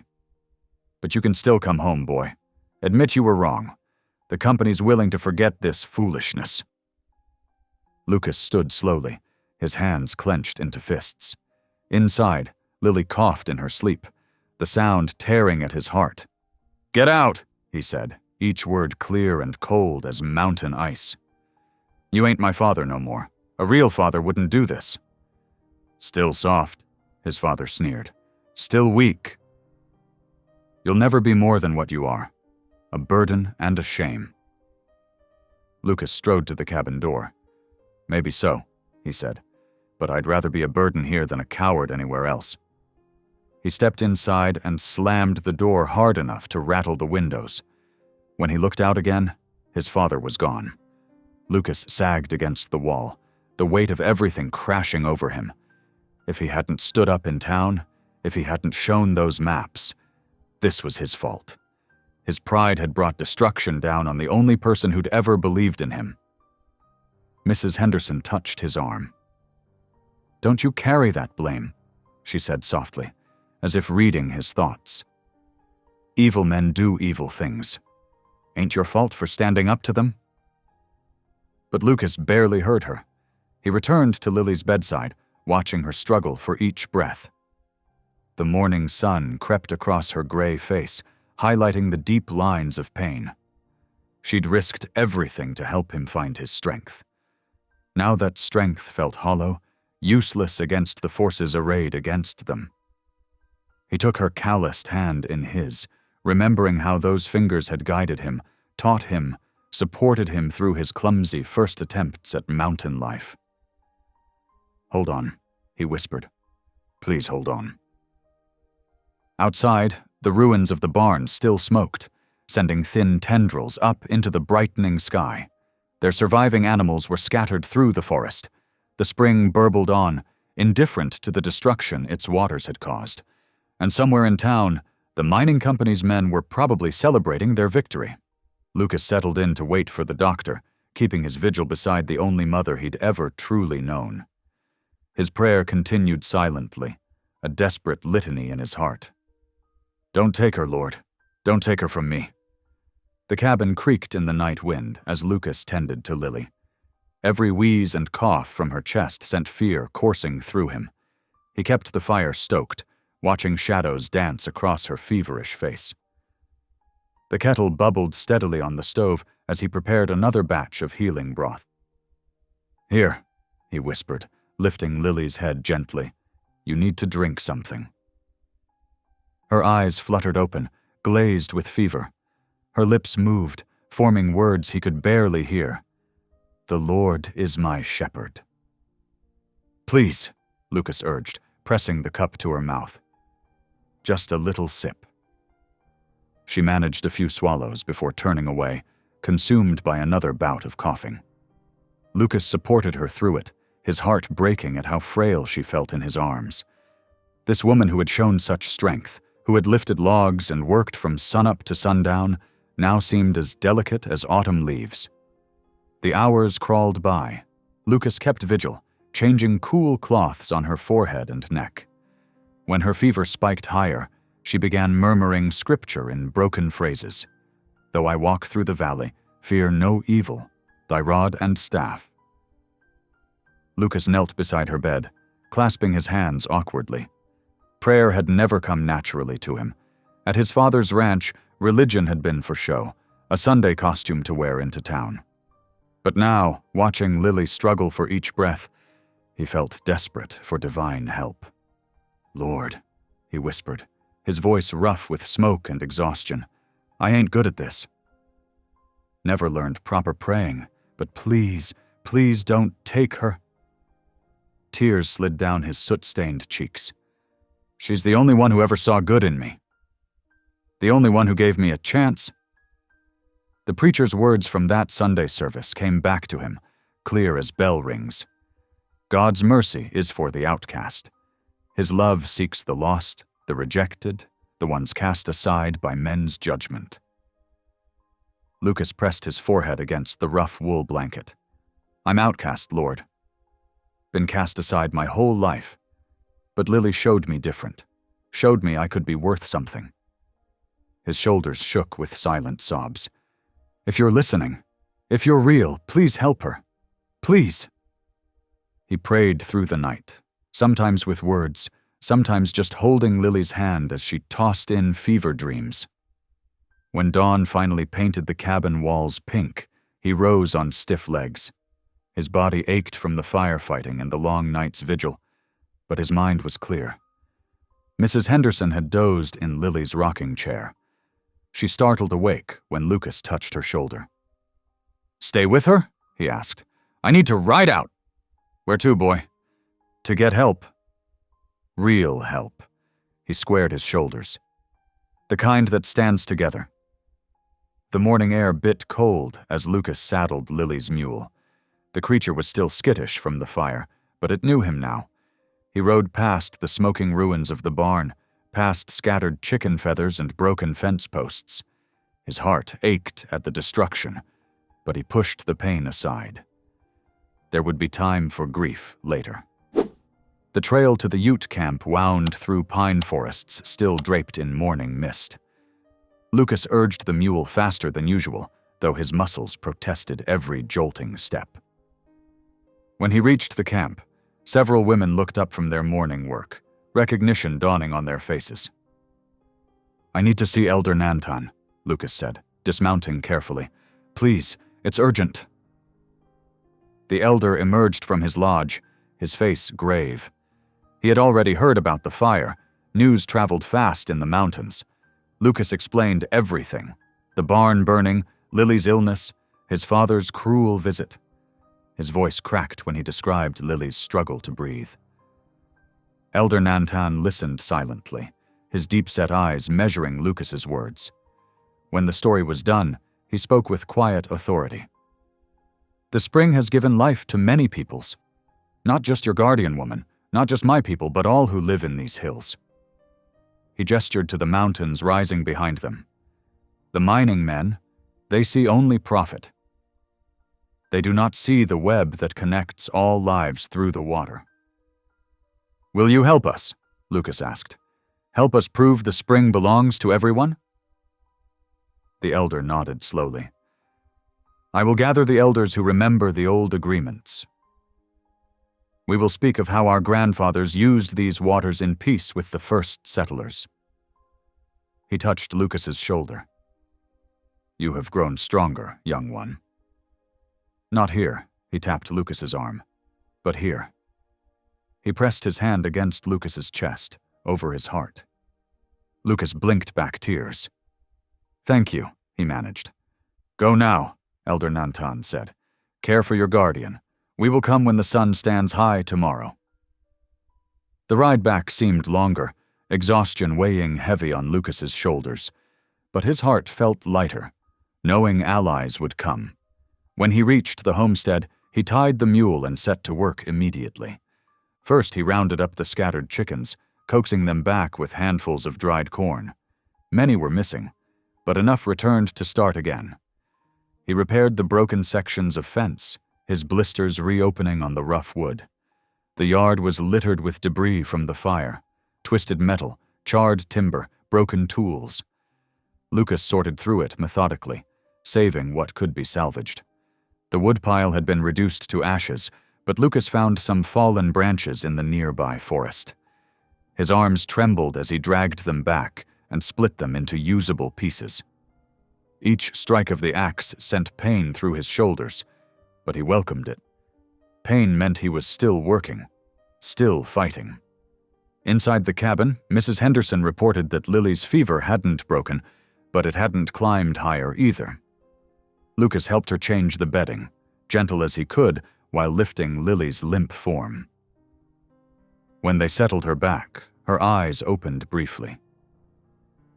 "Lucas," she whispered, her voice barely audible. "I'm here," he said quickly, taking her hand. A faint smile touched her cracked lips. "Proud of you." The words seemed to exhaust her, and she slipped back into uneasy sleep. Lucas pressed her hand against his cheek, feeling both terrified and fiercely determined. "Hold on," he whispered. "Just hold on. Help's coming." He worked through the rest of the day, pushing his tired body to its limits. The barn site needed clearing before they could even think about rebuilding. He stacked the salvageable lumber, sneezed through the ashes, and hauled away debris until his back screamed for mercy. When darkness fell, he washed in the spring's cold water, watching ash swirl away from his hands. The water caught starlight, reminding him what they were fighting for. This wasn't just about property rights anymore. It was about justice, about community, about standing together against those who would take everything for themselves. Back inside, he settled into the chair beside Lily's bed. Mrs. Henderson had gone home to tend her own family, promising to return in the morning. Lucas was alone with his guardian, listening to her labored breathing in the quiet cabin. "I ain't giving up," he told her sleeping form. "You taught me that. Taught me about serving others, about real strength." He adjusted her blanket with gentle hands. "Now it's my turn to be strong for you." Outside, a coyote called in the distance, a lonely sound that echoed off the mountains. Lucas leaned back in his chair, body aching, but spirit determined. Tomorrow would bring allies. Tomorrow they would begin to fight back. But for now he kept his vigil, watching over the woman who had saved him in every way that mattered. "Rest easy," he whispered. "I'm right here." Dawn crept over the mountains in ribbons of pink and gold. Lucas had been up since before first light, setting out wooden benches near the spring. His muscles ached from the work of the past days, but determination drove him forward. The mountain air held an autumn chill that made his breath visible in small clouds. The spring burbled steadily, its clear water catching the early morning light. Lucas paused to watch it flow, remembering Lily's words about how water connected all living things. He straightened his shirt collar, trying to look presentable despite his work-worn clothes. The first to arrive were the Ute families, led by Elder Nanton. They appeared silently through the morning mist, women carrying young children, men nodding gravely to Lucas. The elder carried a bundle of ancient documents, carefully wrapped in leather. "You have chosen a good morning," Elder Nanton said, gesturing to the clear sky. "The Creator watches." Lucas bowed his head respectfully. "Thank you for coming. For standing with us." More people began arriving, neighboring settlers on horseback and in wagons, faces Lucas recognized from Sunday services. Mrs. Henderson helped Lily from the cabin, supporting her as they made their way to a cushioned chair Lucas had positioned in the shade. Though still pale and weak, Lily sat straight-backed, dignity intact.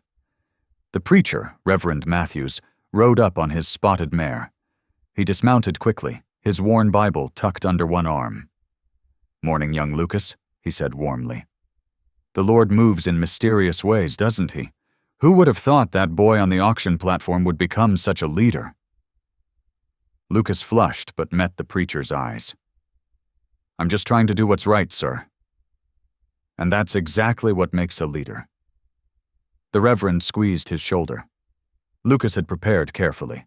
He set out his maps on a makeshift table, rough sketches showing the spring's flow through the seasons, marking where different families drew water, where cattle drank, where gardens flourished. Beside them lay a leather-bound ledger for recording testimonies. "Folks," he called out, his voice stronger than he expected. "Thank you all for coming. We're here to document how this spring serves our whole community." He gestured to the bucket line he'd arranged. "If you'd each fill a bucket while telling how you use this water, I'll record it proper." The gathering formed a respectful line. Elder Nanton went first, filling his bucket while speaking of how his people had used the spring for generations before settlers came. Lucas carefully wrote down his words, noting dates and details. A weather-beaten farmer named Johnson stepped up next. "Been watering my horses here 20 years, he said gruffly. "My pa did the same before me. That mining company can't just take what's always been shared." One by one, they came forward. A young mother described washing her children's clothes in the stream that flowed from the spring. An old shepherd told of his flocks drinking there in summer drought. Each testimony built upon the last, weaving a tapestry of community life centered around this water source. The preacher waited his turn, then spoke with quiet authority. "This spring has blessed our baptisms," he said. "Its waters have welcomed new souls into God's family. I'll testify to that in any court." Lucas's hand was cramping from writing, but he recorded every word, his maps filled with notes marking each family's connection to the spring. Lily watched from her chair, a faint smile on her tired face. The peaceful gathering tensed when hoofbeats announced new arrivals. 3 mining company men rode up, their horses kicking dust. Lucas recognized their fine coats and sneering expressions from previous confrontations. "Well, well," the lead agent drawled. "Quite the little party you've got here." His eyes fell on Lucas's ledger. "And what's this? Some boys' scribbles?" Lucas felt his face grow hot, but he kept his voice steady. "These are legal testimonies of prior water rights," he said, "from folks who've used this spring longer than your company's been in business." The agent laughed harshly. "You really think a judge will take the word of a fat boy and some Indians over proper business papers?" Elder Nantan stepped forward, his presence commanding respect despite his age. "Truth does not depend on who speaks it," he said. "The water flows for all, not just those with gold in their pockets." The mining man's face darkened. "Your barn burning was a warning," he spat. "Next time." "Next time what?" Lucas interrupted, stepping between the agent and Lily. "You'll burn down truth too? You can't destroy what's right, mister. Not with fire, not with threats." His voice grew stronger. "This spring has served everyone fairly. Your paper claims can't erase years of honest use." The preacher moved to stand beside Lucas. "Perhaps," he suggested calmly, "we should seek guidance from a higher authority than man's courts." He opened his Bible. "Shall we pray together?" The mining men shifted uncomfortably in their saddles. Around the spring, heads bowed as Reverend Matthews began to pray. "Lord," he said, his voice carrying clearly in the morning air, "we ask for courage to stand for truth. We ask for wisdom to see justice done. We ask for strength to resist those who would take from the many to profit the few." "Amen," the gathered community responded firmly. The mining agents wheeled their horses around. "This isn't over," the leader warned as they rode away. But Lucas barely heard them. He was watching the people around the spring, settlers and natives, farmers and shepherds, all nodding to each other with new resolve. Mrs. Henderson was already organizing women to bring food for a shared meal. Children played near the water while their parents talked quietly about ways to support each other. As the morning wore on, Lucas helped Lily back to the cabin. She leaned heavily on his arm, but her eyes were bright. "You did well today," she said softly. "You showed real leadership." "We're going to win this," Lucas told her, helping her settle into her bed. "All these people standing together. The company can't fight that." Lily squeezed his hand. "You've grown so much, Lucas. Not just in strength, but in spirit." She coughed slightly, then continued. "You've learned what I hoped to teach you, that true worth isn't in what others see, but in standing up for what's right." Lucas tucked the quilt around her shoulders. "Rest now," he said. "I need to go help with the gathering outside." "Go on then," she smiled. "Show them what a mountain man can do." Lucas stepped back outside into the autumn sunlight. The spring continued its steady flow, and around it, the community he'd helped bring together shared food and stories. For the first time since that terrible day on the auction platform, he felt truly proud of who he was becoming. He picked up his ledger and walked back to the gathering. There were more testimonies to record, more proof to document. The fight wasn't over, but they would face it together, united by the living water that sustained them all. The sheriff's hall buzzed with tension as townsfolk packed the wooden benches. Shafts of afternoon sunlight streamed through dusty windows, illuminating faces both friendly and hostile. Lucas stood at the front, his maps and ledger spread carefully on the table before him. His hands trembled slightly, but his voice remained steady as he began. "Sheriff Klein, these documents show how the spring has served our whole community for generations." He traced the water's path on his careful drawings. Each mark represents a family, a story, a way of life that depends on this water. The mining company's lawyer tried to interrupt, But Sheriff Klein raised his hand. "Let the boy speak." Lucas unfolded the treaty clause Elder Nantan had provided. "This proves the spring was recognized in territorial agreements long before any mining claims." His voice grew stronger. "And these testimonies show how settlers and native families have shared the water peacefully for decades." Elder Nantan rose slowly, his weathered face dignified. "The boy speaks truth. Our people have known these waters since before written records. The company's claim dishonors ancient agreements." Reverend Matthews stepped forward next, his Bible in hand. "I've witnessed this spring bless our community through drought and plenty. Its waters have baptized our children. Taking it for private profit would be an offense against both man and God." Murmurs of agreement rippled through the crowd. Even those who had once mocked Lucas now nodded at his careful presentation of evidence. The mining company's men blustered and waved their papers, faces reddening. "This is absurd! A boy's drawings against legal deeds?" "Silence!" Sheriff Klein's voice cut through the noise. He studied the documents before him, his face thoughtful. Finally, he looked up. "The evidence is clear. The company's claim is invalid. The spring belongs to the community, as it always has." Cheers erupted throughout the hall. Lucas's father stood abruptly, his face pale with fury, and stormed toward the door. He paused only briefly to spit on the floor before disappearing into the street. Lily, supporting herself with a cane, made her way to Lucas's side. Her illness had left her weaker, but her eyes shone with pride as she placed a gentle hand on his shoulder. "You've done what even a grown man might fail to do," she said softly. Lucas felt tears welling in his eyes as the townsfolk gathered around them, offering congratulations and thanks. He had protected more than just a spring. He had proven his own worth and helped preserve a community's way of life. Outside the sheriff's hall, the late afternoon sun cast long shadows across the dusty street. Lucas stood adjusting the strap of his satchel, carefully tucking away the maps that had helped win their case. The victory still felt fresh, almost unreal. Heavy boot steps crunched behind him. "Boy." His father's voice cut like a whip. Lucas turned slowly. His father's face was twisted with rage, his hat pulled low over stormy eyes.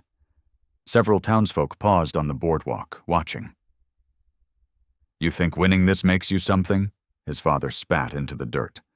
"You're still nothing but a worthless burden. Always have been. Always will be."